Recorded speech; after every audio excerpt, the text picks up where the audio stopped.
Hi guys, and welcome to another sports psychology screencast. This time we're going to be discussing what's called peak flow, a theory based by Csikzentmihalyi, which isn't too complex but does need a bit of attention.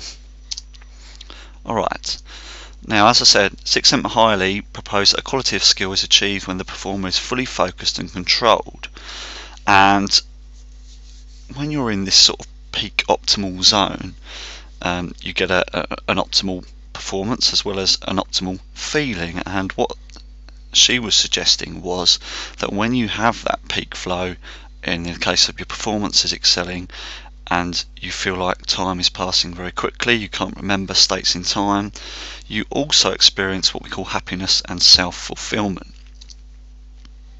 And that whole sensation is what we call peak flow experience.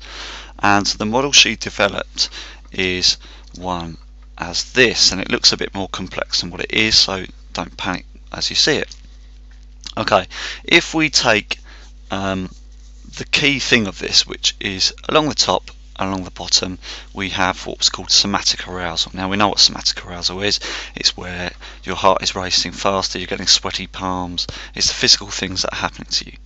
Along the side here we have cognitive anxiety, so it's the match between arousal and anxiety. So cognitive anxiety, so it's how anxious I'm feeling mentally. Am I feeling emotionally disturbed? Am I feeling quite excited or happy? Okay, and if you take those two bands on the outside, you can then work out what the boxes mean on the inside. Now, to get optimal performance or peak flow, it's the red box. So that's where we have low cognitive anxiety and high somatic arousal. And that means the performer feels excited and happy, and you also get the best performance out of that individual.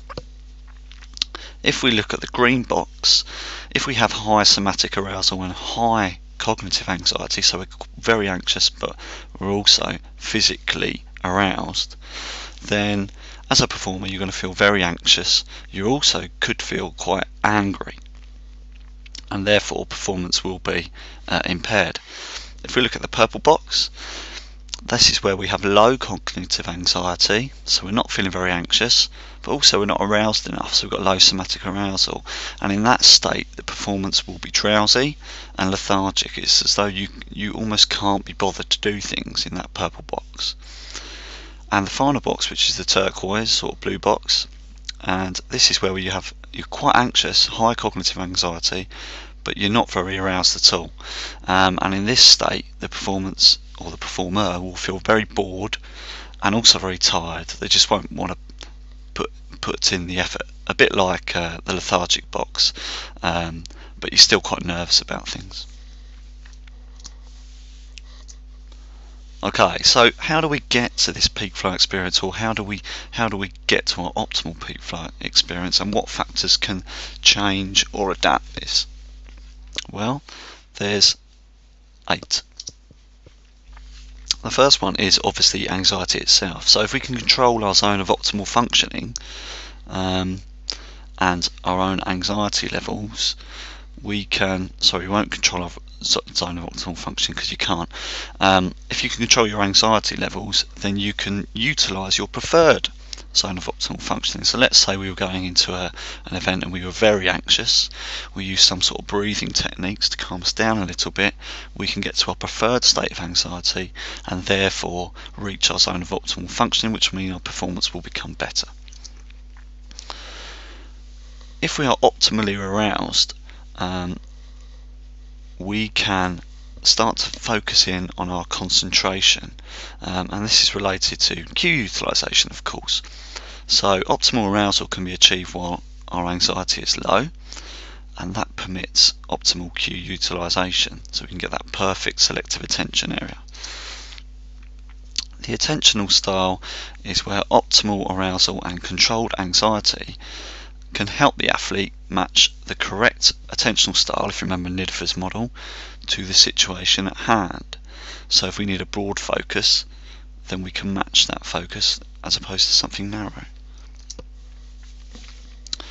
Confidence, well, an athlete develops trait confidence and self-efficacy over repeated attempts within skills, and that can obviously reduce anxiety, which will then mean your peak flow experience can become better and more efficient.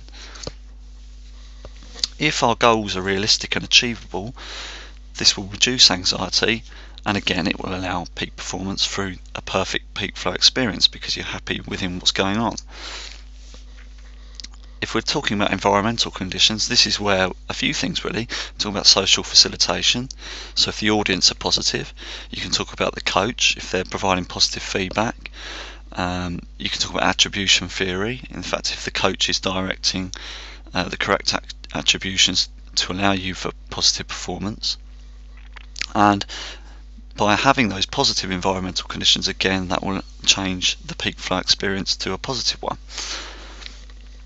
If the individual athlete matches the leadership style of the coach, so the coach is an autocratic leader or a democratic leader or a laissez-faire leader, you will again get a better peak flow experience because it's what the athlete needs, what they want to experience, so they feel happy.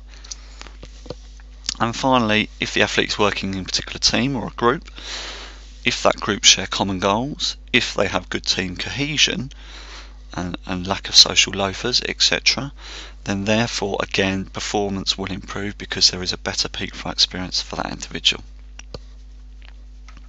Okay, essentially, in a nutshell, we're talking about peak flow experience. High somatic arousal matches low cognitive anxiety, and it gives us peak flow. That's what you need to know. If you need to go over this stuff again, then please feel free to do so, but please bring notes to the lesson, and we're going to develop some sort of techniques to encourage peak flow experience.